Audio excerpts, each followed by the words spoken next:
This is a shape memory polymer.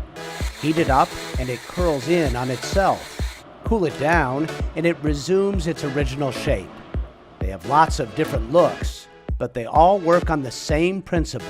There's lots of experimentation right now in materials that are responsive to environmental cues. It's an engineering challenge.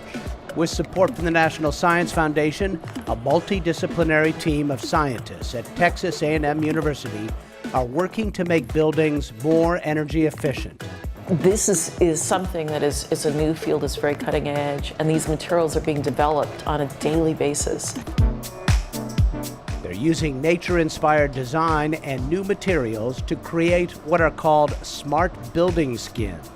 Typical structures have the basics: walls, windows, doors. A smart skin would allow a building to breathe, much like a living system.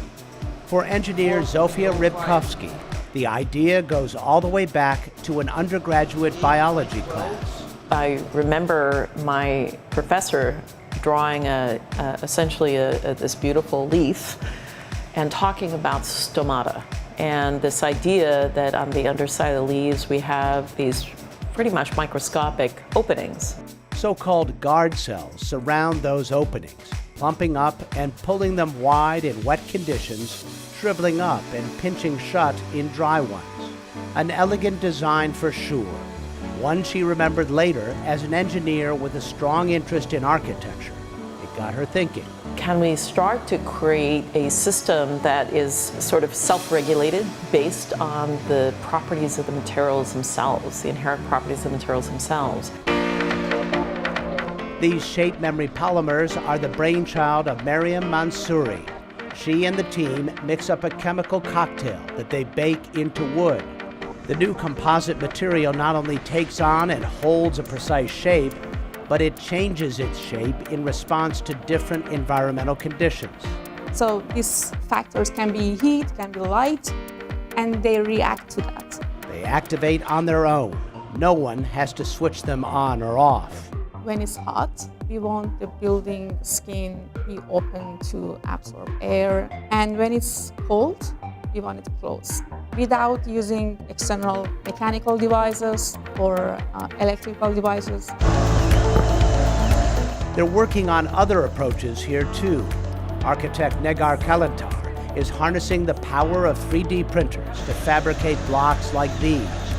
Walls designed with them might look like this or this. So these look like the modular concrete or bricks that you have, but it has a special design that when you put them together generates some aperture that air can go in. The holes in the blocks are shaped like nozzles, designed to naturally draw fresh air into the building. Instead of having the whole thing smart, we can just smart this part. Means that this part can open and close. It looks like the aperture of your eye.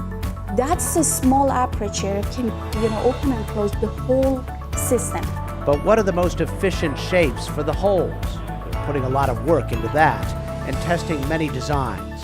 These are all early iterations. They're making bigger prototypes too, so they can test them at a larger scale. And they're looking at how new materials could self-regulate more than just temperature, but air quality, water conservation, and more. It's a real team effort. There's many possible solutions to this problem. And so the idea was to get all of our students engaged, 66 undergraduates and graduate students engaged, to also help develop some of these new strategies. The through line for all of it is sustainability. That is the big picture. Can we do more with less? Can we harvest what already exists in the environment and incorporate that into the anatomy of our buildings? Engineering smart building skins for cleaner, greener architecture and design. For Science Nation, I'm Miles O'Brien.